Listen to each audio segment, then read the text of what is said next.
Let's talk some more about motion sickness. Hi everybody, my name is Dr. Perman. I'm a board-certified chiropractic neurologist, and I focus primarily on rehabilitative techniques for concussions, migraines, and dizziness. Okay, so in our last video, we talked about the vestibuloocular reflex and how that integrates our eye movements.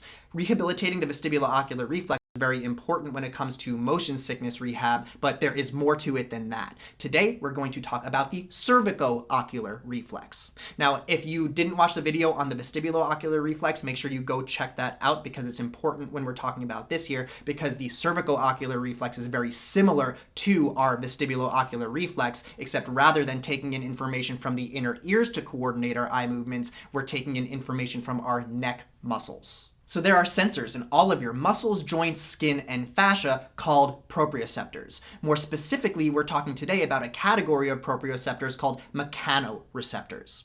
And the job of the mechanoreceptor is to give the brain an idea as to the 3D position of whatever muscle, joint, skin, or fascia we're talking about. For instance, we have a very high density of mechanoreceptors in our neck so that the brain is able to know exactly where our head is in 3D space and keep our head level with the horizon, which is really important for keeping our eyes level with the horizon, which is important when we're talking about the symptoms related to motion sickness. So similar to the vestibuloocular reflex, in the cervico-ocular reflex, the mechanoreceptors that are in your neck are also linked to your eye movements. So when you move your head in any direction, the mechanoreceptors send a message up to the brain and tell the eyes to move in an opposite direction to keep your eyes level and steady with the horizon.